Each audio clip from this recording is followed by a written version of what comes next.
রাষ্ট্রপতি মোহাম্মদ শাহাবুদ্দিন বলেছেন, স্বাধীনতা বাঙালি জাতির শ্রেষ্ঠ অর্জন, তবে অর্জনের পেছনে রয়েছে দীর্ঘ শোষণ বঞ্চনা, রক্তক্ষয়ী সংগ্রাম ও আত্মত্যাগের করুণ ইতিহাস। 52-এর ভাষা আন্দোলনের মধ্য দিয়ে স্বাধীনতার যে স্বপ্নযাত্রা শুরু হয়েছিল, দীর্ঘ আন্দোলন সংগ্রাম ও নানা চড়াই উতরাই পেরিয়ে 1971 সালের 26 মার্চ স্বাধীনতার ঘোষণার মাধ্যমে তা পূর্ণতা পায়। দীর্ঘ 9 মাস সশস্ত্র মুক্তিযুদ্ধের মাধ্যমে 1971 সালের 16 ডিসেম্বর অর্জিত হয় চূড়ান্ত বিজয়।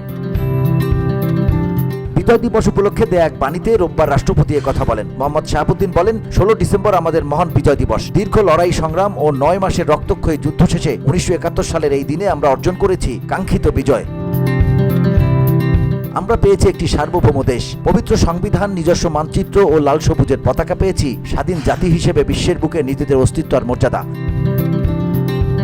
বিজয়ের আনন্দ ঘন এ দিনে আমি দেশে ও প্রবাসে বসবাসরত সকল বাংলাদেশিকে জানাই বিজয়ের শুভেচ্ছা ও উষ্ণ অভিনন্দন। VOD Bangla news desk.